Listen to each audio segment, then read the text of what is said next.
بسم اللہ الرحمن الرحیم۔ السلام علیکم ورحمۃ اللہ وبرکاتہ۔ ایک دفعہ حضرت سلیمان علیہ السلام نہر کے کنارے بیٹھے ہوئے تھے کہ ان کی نگاہ ایک چیونٹی پر پڑی جو گیہوں کا ایک دانہ لیے نہر کی طرف جا رہی تھی۔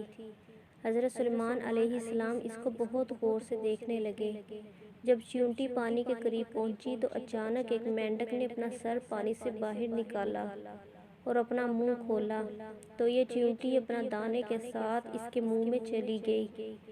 مینڈک پانی میں داخل ہو گیا اور پانی ہی میں بہت دیر تک رہا۔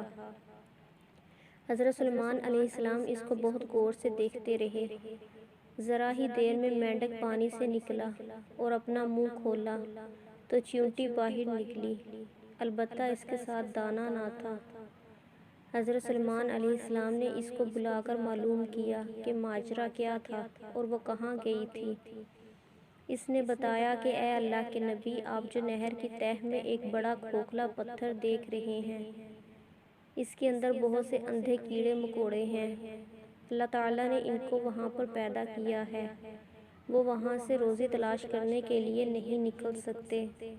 اللہ تعالیٰ نے مجھے اس کی روزی کا وکیل بنایا ہے، میں اس کی روزی کو اٹھا کر لے جاتی ہوں، اور اللہ نے اس مینڈک کو میرے لیے مسخر کیا ہے تاکہ وہ مجھے لے کر جائے۔ اس کے منہ میں ہونے کی وجہ سے پانی مجھے نقصان نہیں پہنچاتا، وہ اپنا منہ بند پتھر کے سوراخ کے سامنے کھول دیتا ہے، میں اس میں داخل ہو جاتی ہوں۔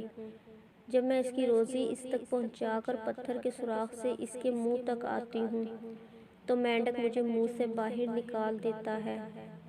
حضرت سلیمان علیہ السلام نے کہا، کیا تو نے ان کیڑوں کی کسی تسبیح کو سنا ہے؟